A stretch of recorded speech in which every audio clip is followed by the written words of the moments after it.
നമസ്കാരം.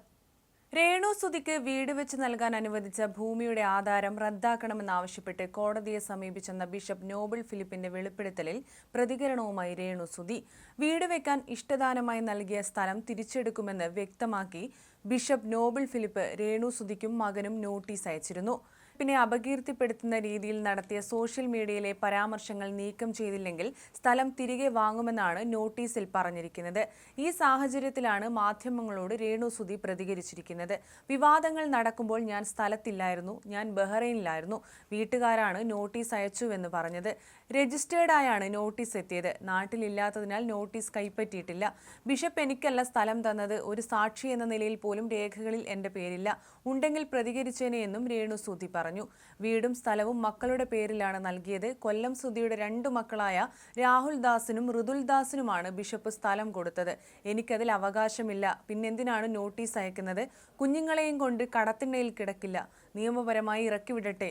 5000 രൂപ കൊടുത്ത് വാടകയ്ക്ക് കഴിയാൻ ഇന്ന് എനിക്ക് കഴിയും. 2 കുട്ടികളെയും വീട്ടിൽ നിന്ന് അത് ദാനമായി തന്നയാൾ ഇറക്കിവിടുമെങ്കിൽ അങ്ങനെ ചെയ്യട്ടെ എന്നും രേണു സുധി പറഞ്ഞു.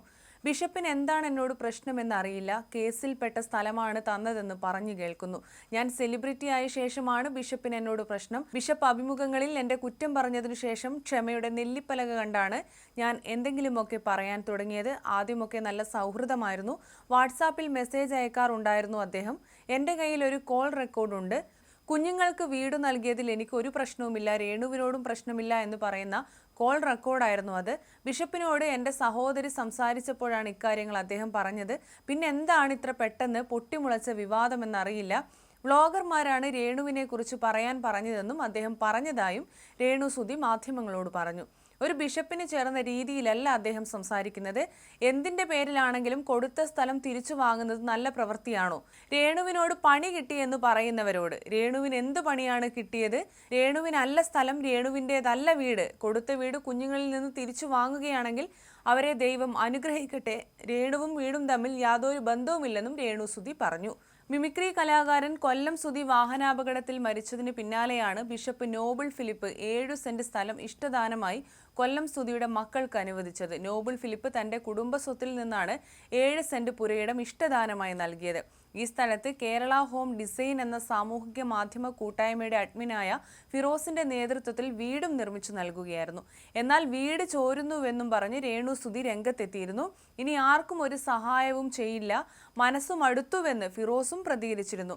ഇതിന് പിന്നാലെ രേണു സുധിക്ക് വ്യാപക വിമർശനം ഉയർന്നിരുന്നു. സുധിയുടെ മരണശേഷം അദ്ദേഹത്തിന്റെ സ്വന്തമായൊരു വീടെന്ന മോഹം സാധ്യമാക്കാൻ സഹായിച്ചവരാണ് ബിഷപ്പ് നോബിൾ ഫിലിപ്പും സന്നദ്ധ സംഘടനകളും. എന്നാൽ ഇന്നവർ ഗുണ്ടകളുടെ ഭീഷണി ഭയപ്പെടുന്ന ഘട്ടത്തിലാണെന്ന് നടനും സംവിധായകനുമായ ആലപ്പി അഷ്റഫ് ഇപ്പോൾ വെളിപ്പെടുത്തിയിട്ടുണ്ട്.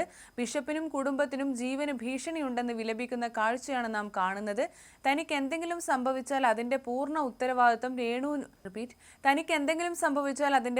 ഉത്തരവാദിത്തം രേണു സുധിക്കായിരിക്കുമെന്ന് നോബിൾ ഫിലിപ്പ് പറഞ്ഞിട്ടുണ്ട്.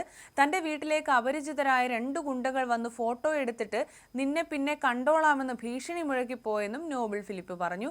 തന്നെ കൊലപ്പെടുത്താൻ വീട്ടിൽ ആളുകൾ വന്നെന്നും പോലീസിനും മുഖ്യമന്ത്രിക്കും പരാതി നൽകിയിട്ടുണ്ടെന്നും ബിഷപ്പ് പറയുന്നു. ഒരു സ്ത്രീ എന്ന നിലയിൽ ഒറ്റയ്ക്ക് ജീവിക്കാൻ മനക്കരുത്തും തന്റേടവും ആവശ്യമുണ്ട്. പക്ഷേ അഹങ്കാരവും ഗുണ്ടകളുടെയും ആവശ്യമുണ്ടോ? നിർധനരായവരുടെ കഞ്ഞിയിലാണ് രേണു പാറ്റിയിട്ടത്.